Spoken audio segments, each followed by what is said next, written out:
Good news! Spring has finally arrived in Dad's garage.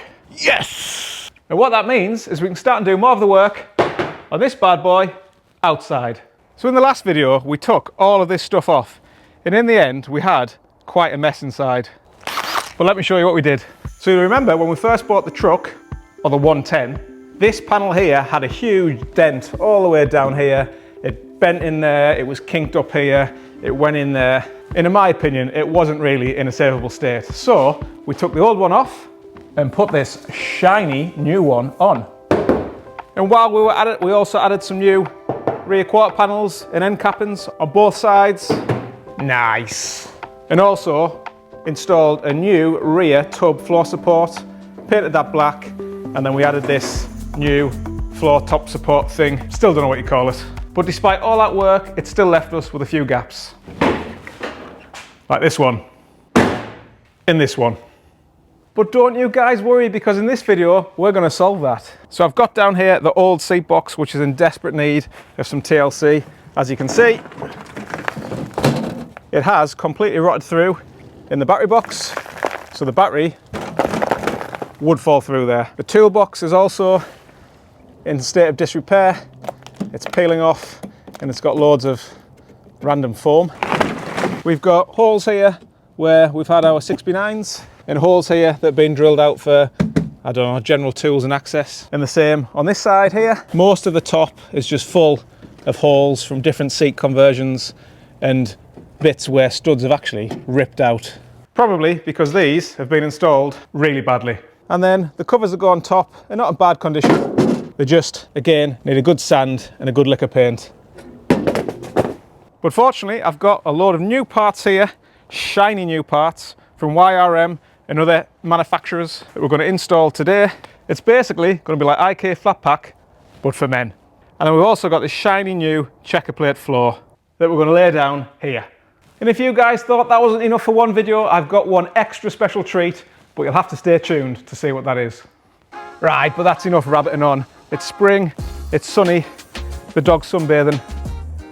Let's crack on and get the seat box refurbished.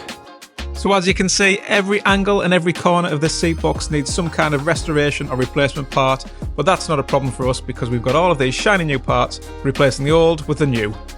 So the first job is to remove these horrible little speakers. In the bin. And with what I've got planned, we won't be needing this. Next, we can drill out the rivets that hold the battery box in place.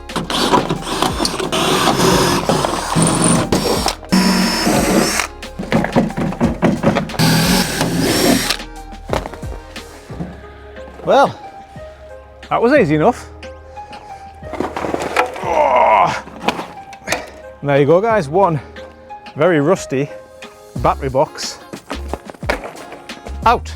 And with the battery box out, we can follow the same process for the toolbox on the other side, drilling out the rivets.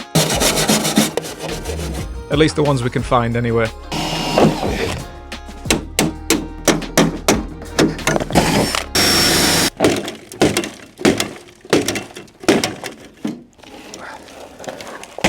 Oh yeah!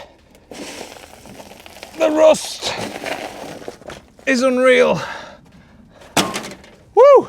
So with the two boxes removed, now we can flip over the frame and you can see just how bad the condition is underneath. Yes! Get that in, yeah! Yeah, boy! In the bin.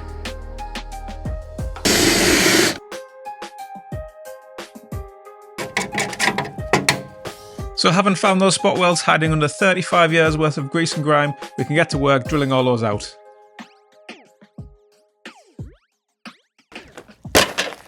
Woo! And there you go, guys. That is how to completely ruin your Defender seat box. Subscribe and follow me for more tips and advice on how to take things apart.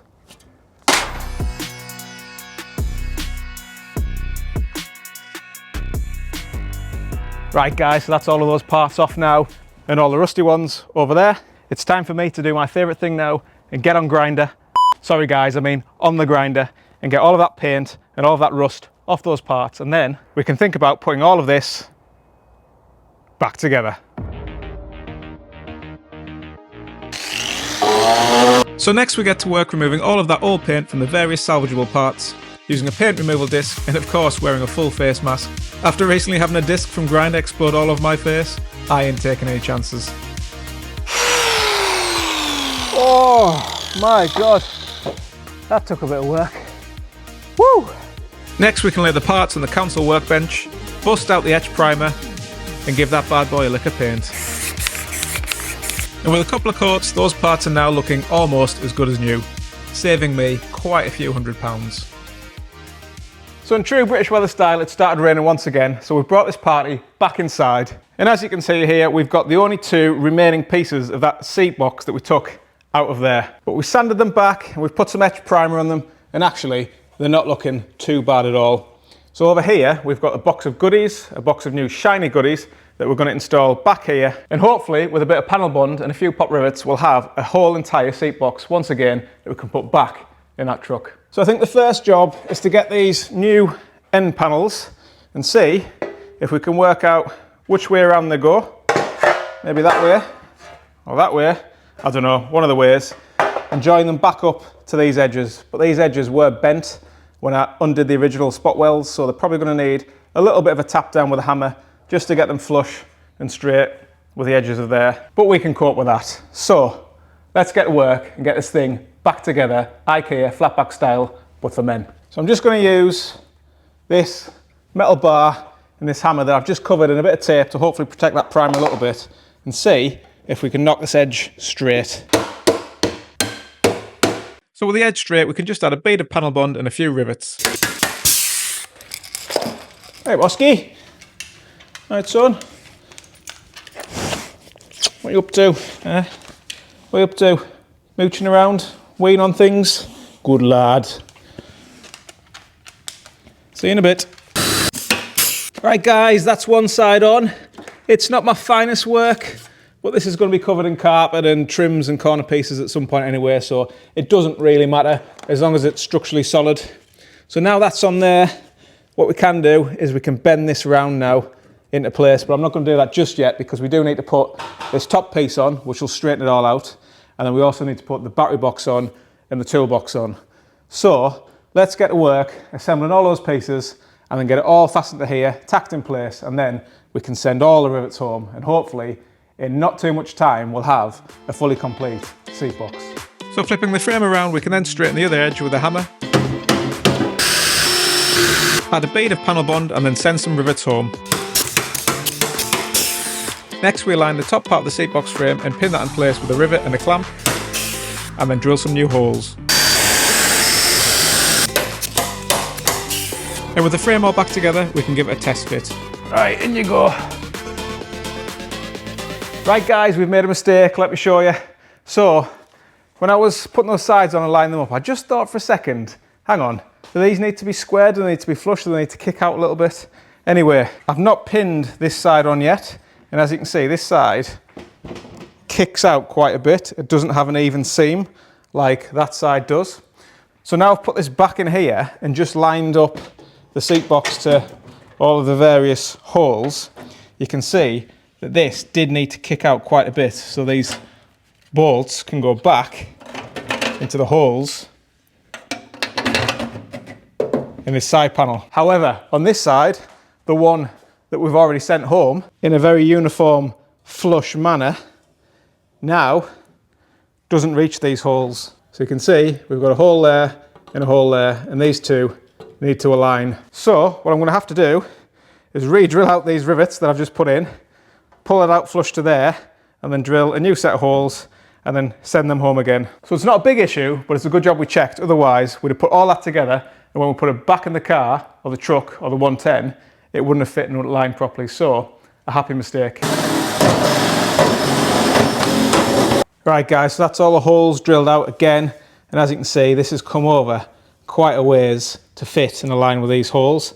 I have just clamped that in place, and I've just put the sills back on, or rested them on from the scrap pile outside, just to see how this box is lining up. And obviously this lip probably goes fairly flush with the edge of this sill, and then when that's lifted up, I can't put that up because it does have the seatbelt bracket on that I couldn't get off last time.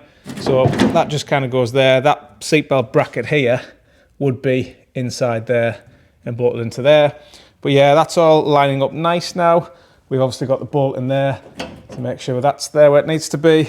2 bolts here. And at the other side, again, we've got the sill in, just rested.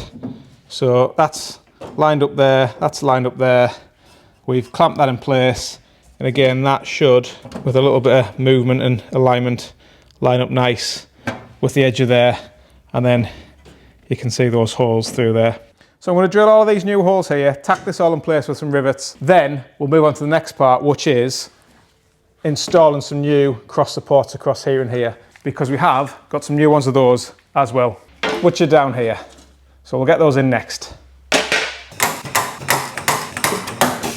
Woo! Done. Right. Second time lucky, hopefully. Next job, let's get these cross supports in here and here.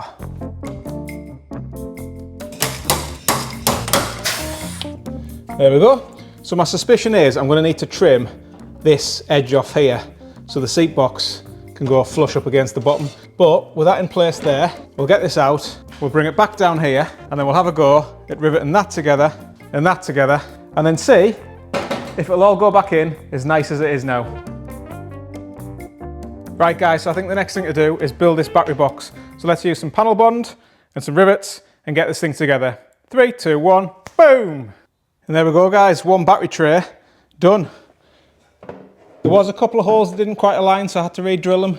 But all in all, it wasn't too difficult. I did make a bit of a mess with that panel bond. I just need now to do the wire toolbox. So we'll do that the easy way. 3, 2, 1, boom! There we go guys, battery box, toolbox. Right, let's get these two on here. So taking the seat box party back outside, we can test fit the new boxes, clamp them in place. And with a few new holes drilled and a few new rivets sent home, we now have one fully installed battery box. Next we can take off this cross panel and trim the edge with a grinder. Then smooth off the edges. Then finally take it back outside and test fit it. I then decided it would be easier to install the new toolbox on the truck with the seat box back in place and lined up properly.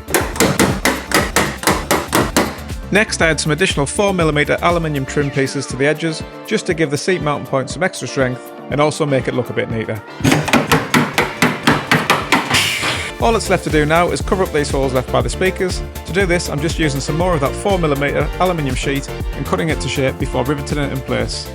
Right guys, and here we go, the finished result. And I have to say, I'm pretty pleased with that.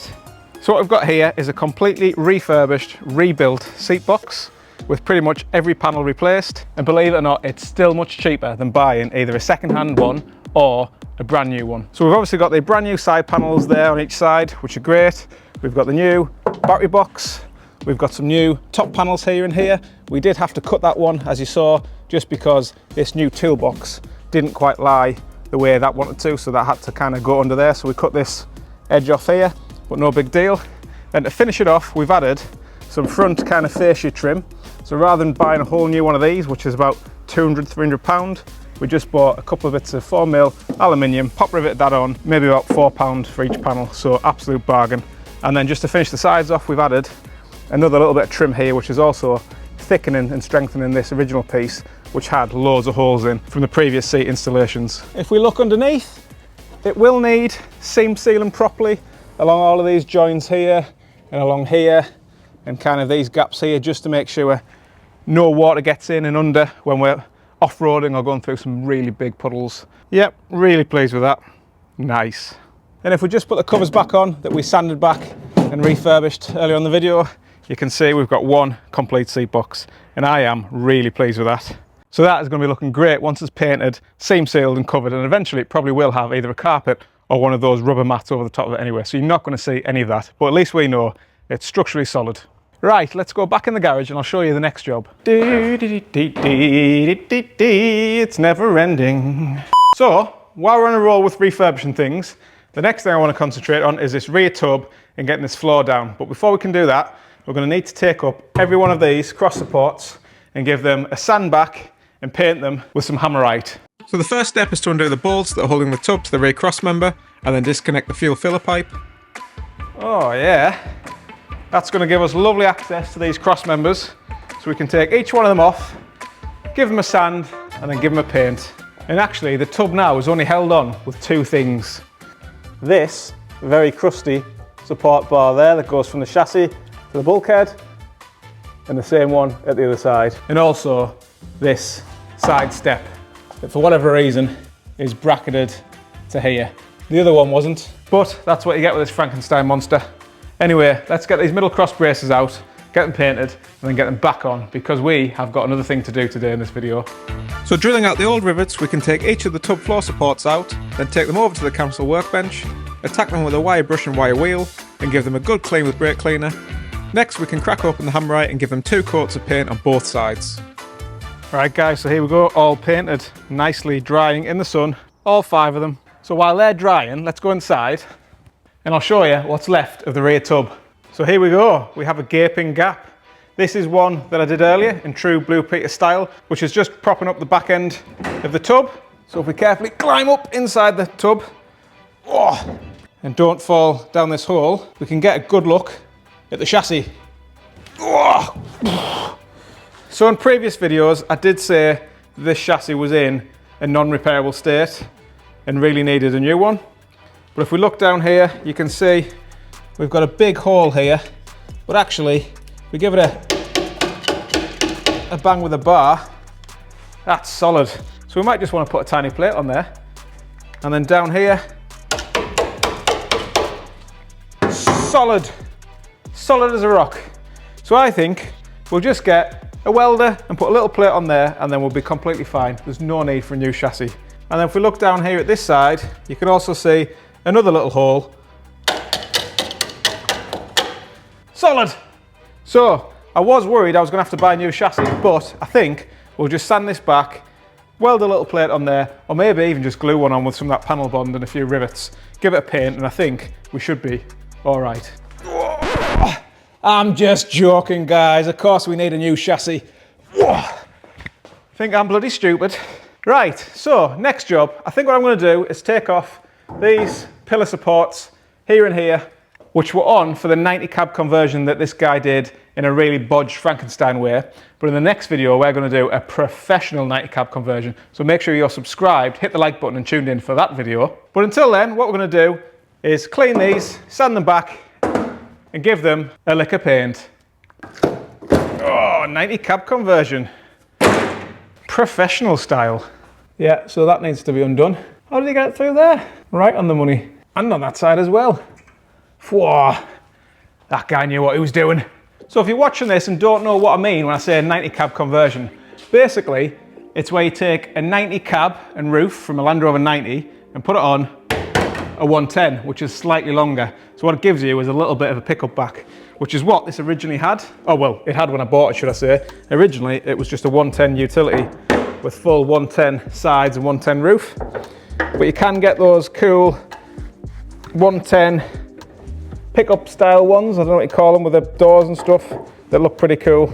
I know a lot of you have said I should reinstate the 110 roof and the 110 sides, but I think we've got a good opportunity here to make a 90 conversion. We'll make it look really cool and build some kind of custom roll cage and stuff on the back. So basically just ties in the body lines all nicely, and it will look very different to most that you see on the road. So that is my plan at the moment. But as with Land Rover's been basically a massive Meccano set, you can, in the future, change it back to a fully fledged 110. So we're not too worried. Let's just crack on with the 90 conversion that we've got. And I am looking forward to get my hands dirty in the next video doing that. So make sure you tune, subscribed, and following for that video. Where the hell's this nut? And always, guys, if you've got any cool ideas or things you'd like to see in these videos, then let me know in the comment box, and I'll try my best to incorporate them into the videos.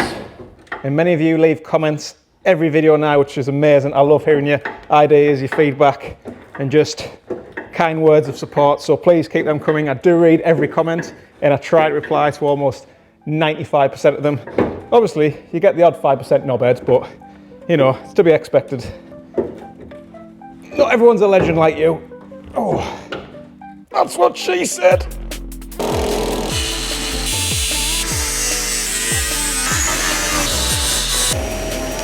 And with the rear tub all clean, we can now break out a fresh roller and some more Hammerite and give it a lick of paint. Nice! Right, now it's time for something completely different. Nice! Right, that's the seat box fully refurbished and back in. And I have to say, this interior now is almost finished. I think we're about ready to start and think about accessorising. So recently I got an email from Rita at Atoto who said, "In Dad's Garage, love the channel. Can't get enough of your content," she said. I said, "Rita, thank you very much." And she said to me, "Would you like to put one of our flagship touchscreen Apple CarPlay Snapdragon head units in your Defender?" I said, "I'll just stop you right there, Flower, because this is not a Defender. As we all know, guys, this is a 110. Because the Defender didn't come out till later in the year of 1990 and came from factory fitted with a 200 TDI. This is a 200 TDI from a Discovery, hence making this not a Defender but a 110. I said, "But I like your enthusiasm, Rita." And she said, "Right, whatever. As well as the head unit, we'd also like to send you a pair of high-end speakers and a subwoofer to get you bouncing down the road in that 110. I said, "Rita, I like the noises you're making." And then she said, "Not only that, but we'd also like to send you our front and rear reversing cameras so you can see what's underneath you, in front of you, and behind you when you're doing your river crossing, your over-the-hill terrain mountain expeditions, and also your Tesco grocery shops." I said, "Rita, send them down, we'll stick them in."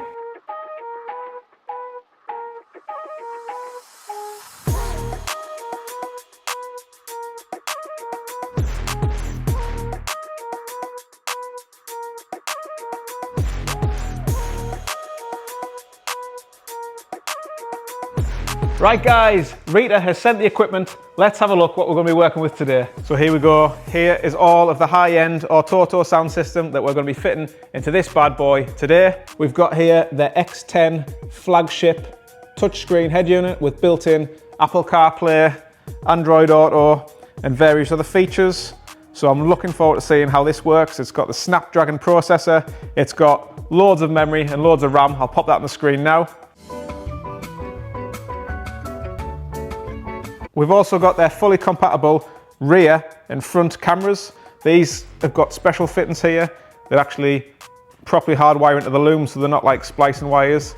This is made from nice billet aluminium, so it's quite heavy, which is a lot different to the plastic things you kind of get usually. I'll probably see about building that into the rear reverse, not reverse, the rear, what's it called? The number plate light, that's what I'm looking for, the number plate light. I'll probably see if I can cleverly build that into the number plate light so it's really stealthily hidden. We've also got the front camera, so the front camera is angled so that'll fit nicely. But what we might do with this is put it somewhere on the front down here so I can see all the rocks and the various different things I'm crossing when I'm on my way to Tesco's. What else have we got? We've got a lovely pair of 230 watt speakers. So these, again, have a lovely genuine carbon fibre effect sticker on there. But jokes aside, these feel really nice quality, to be fair. I've had a lot of speakers in my time, Sony ones and Pioneer ones. Back in the day when we used to rag around the car park in the Vauxhall Corsa with a fully kitted out Sony sound system, you better believe it. But to be fair, all of this feels like really good quality. So far anyway, I'll let you know if it's not, but so far feels good quality. And then finally, to top it off, we've also got under seat subwoofer. So this is a nice compact subwoofer that you can either put under your seat, or in our case we might put it like on the back there, or maybe under the cubby box. We'll see, we'll work that out. Yeah, so a nice high-end sound system courtesy of Atoto. So thank you guys so much for sponsoring this video and sponsoring this build. And if any of you out there would like to check out some of Atoto's equipment, there is a link down below in the description. And also over Easter, there's a 26% discount with those 2 stackable discount codes, so make sure you use them. They've got loads of other head units, loads of different options to choose from in terms of sound systems, so go and check those guys out. If you'd like to buy something from Amazon as well, there's also Amazon links specifically in the description for that head unit and other Atoto products. That said, let's get on and get this bad boy installed. So in order to fit our new head unit, we're going to have to install something here, because at the moment we've just got, well, the fuse box cover and a rat's nest of wires. But when I bought the vehicle, it did come with this kind of front mounted, I don't know how that goes, front mounted head unit holder with some switches and various different things.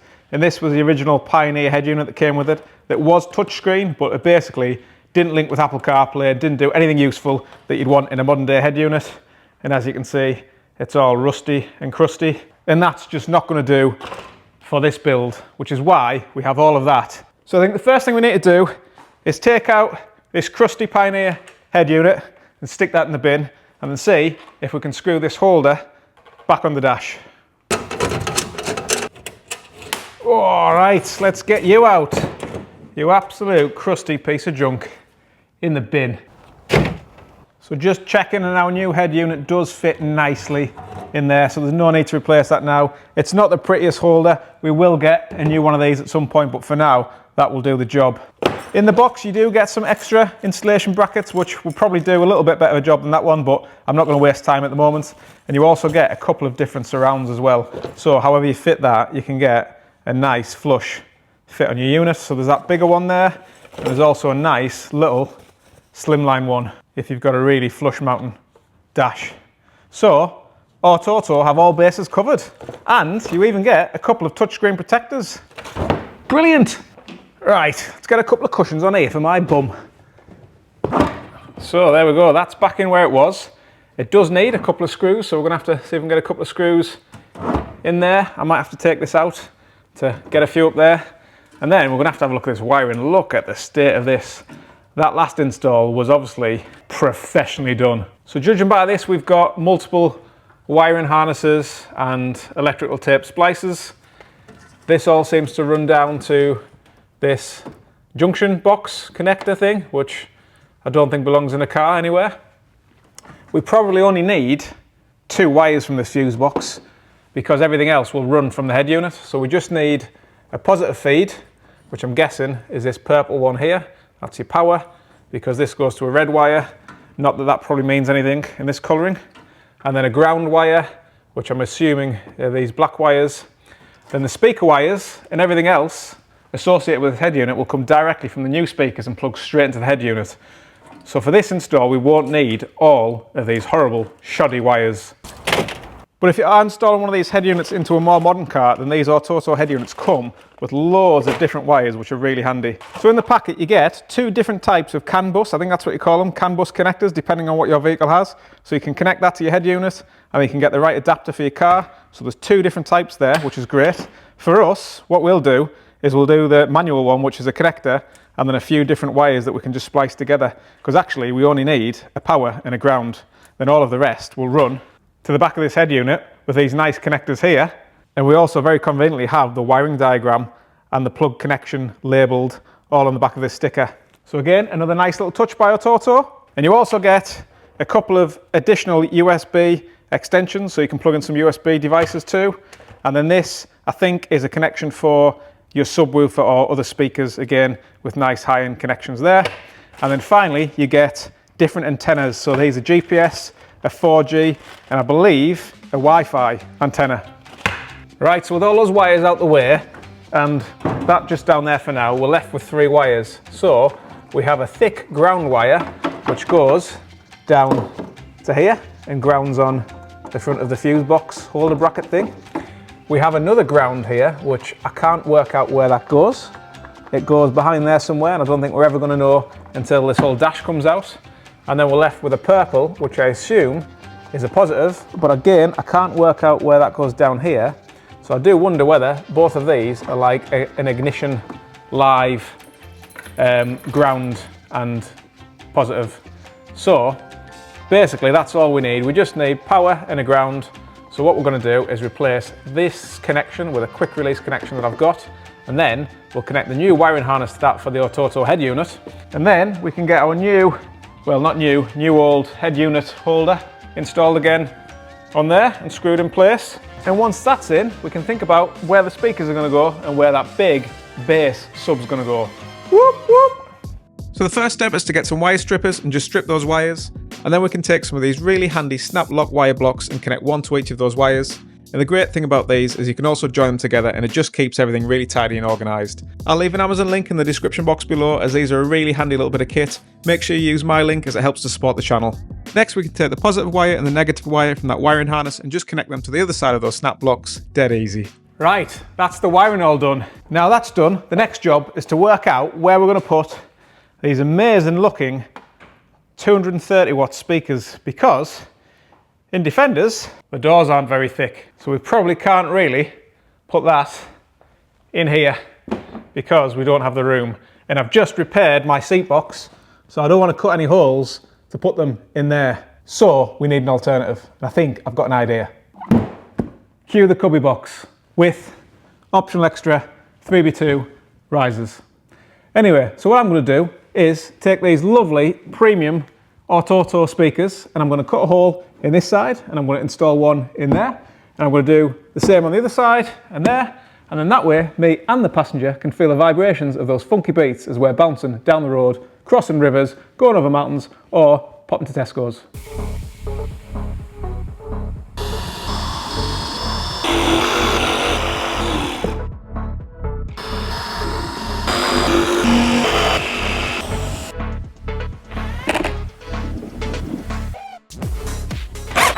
Oh yeah, and there we go guys. Now that is what I call a boombox. Nice. So with the boombox constructed, we can now run the new speaker wires from the dash and into the bottom of the cubby box. Next we can take some of these connectors and crimp them onto the wires, and then connect each of these to the positive and negative speaker terminals. Oh yes, booming. Next we can run the wires that connect the subwoofer to the head unit. These just plug in the back, and then we run them under the dash and out the top. Now we can move on to the cameras, taking the front camera first, checking for placement, and then running the wiring through the engine bay, through the bulkhead, into the back of the head unit. And with the front camera loosely positioned in place and connected to the wiring, we can then move on to the rear camera.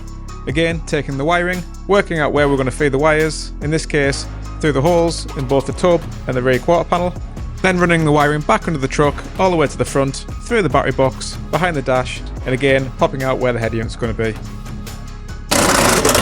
Alright guys, I think we're ready now to put in the new head unit. Nice. So this couldn't be simpler. We've just got these two plugs for the subwoofer to go in there. We just need to pull or plug that wiring harness into there, and then we've got these two connectors here for the front and rear cameras. Dead easy. So let's connect these up now. Just like that, she's all wired up. Right, all we're going to do now is put the battery back in there, connect all the electricals up, and then hopefully when we turn the ignition, this puppy is going to fire up. Oh yeah, bouncing tunes. And of course, whilst reconnecting the main battery, I realised we hadn't done the wiring for the subwoofer, so that's a quick job we need to do. Dead easy though. We just connect the wiring loom to the back of the subwoofer, which has three wires, a ground here which we connect to ground, a trigger wire which we connect from the blue to the blue wire at the back of the head unit, and then finally the power wire that connects red and then straight to the battery. Alright guys, we're all wired up and connected. Let's turn the ignition on and see if this bad boy fires up. Oh yeah, you better believe it. Nice. So here it is guys, the Atoto X10 head unit in all its glory. This is the home screen here where you can set up loads of different widgets and have quick access to different things, a bit like Apple CarPlay. You've got your home screen there, so if I press that, this is your apps, so you can choose from loads of different apps and download different ones from the Play Store. Obviously because it's Snapdragon, it just moves really fast, nice and smooth. You've got your YouTube down there, so you can watch your favourite YouTube channel, In Dad's Garage, keeping up to date with the build of course. If we go back to the home screen, you've got loads of different things down here. The main one for me is the Apple CarPlay, so that's the thing I'm going to be using the most on this. But you've also got different options for maps, navigation. You've got your front camera there, so you can see any big obstacles that might be in your way when you're driving along. You've got your phone, you've got music, you've got all sorts. So great piece of kit. Big thanks to Atoto for sponsoring this video and sponsoring this build. Go and check those guys out, and I will leave some links in the description below. So I think now all that's left to do is put on some royalty-free music and hear the tunes blasting out of these speakers and this big sub. Let me get my Epidemic Sounds open. Oh yeah! Whoop whoop! Oh! I told you if we dance in the blizzard, we are not getting cold. So keep on dancing, baby.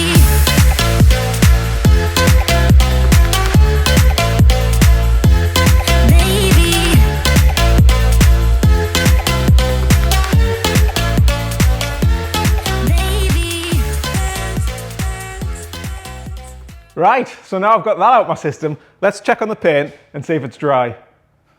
Oh yeah, lovely and dry. Lovely and dry. That looks so much better, so much neater. A quick lick of Hammerite paint and it's completely transformed this tub floor now. Right, I think the next job now is to get the rest of these, which have all been painted and refurbished nicely, again with some Hammerite paint. So we'll get those and we'll stick them in here and rivet them with some new rivets along there. And then we're going to get our brand new YRM cross tub floor support beam metally brackety things and replace them, because these original ones are absolutely shot. And these new YRM ones feel better quality as well. So out with the old, in with the new. And then once all that's down, we can fit the new floor. And with those bad boys all freshly painted and back in place, all that's left to do now is send those rivets home.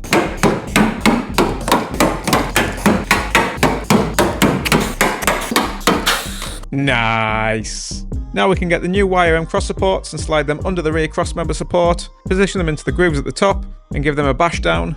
Then we need to drill the holes and position the rivets in place. And at this point I realised I couldn't use the pneumatic rivet gun, I would have to resort to the old-fashioned hand pumper.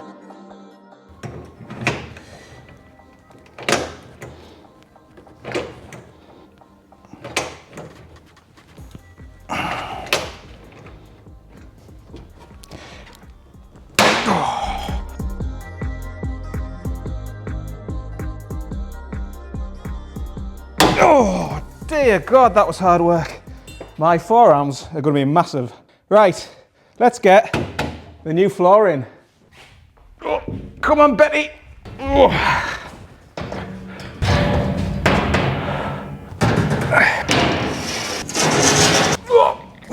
Oh. Wish I had a friend.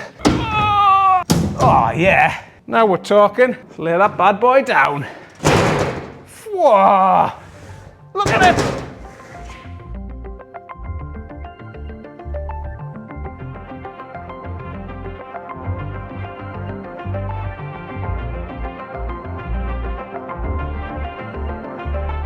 Oh yes guys, we have a tub floor. Look at it, absolutely gorgeous. It just goes to show, with a bit of elbow grease, a bit of persistence and a few new parts, you can get an old dog like this looking nice. So, if you guys are enjoying this content and you're not yet subscribed, then make sure you hit that subscribe button, hit that like button, and I'll see you in the next one when we're going to be tackling the 90 cab conversion. See you then.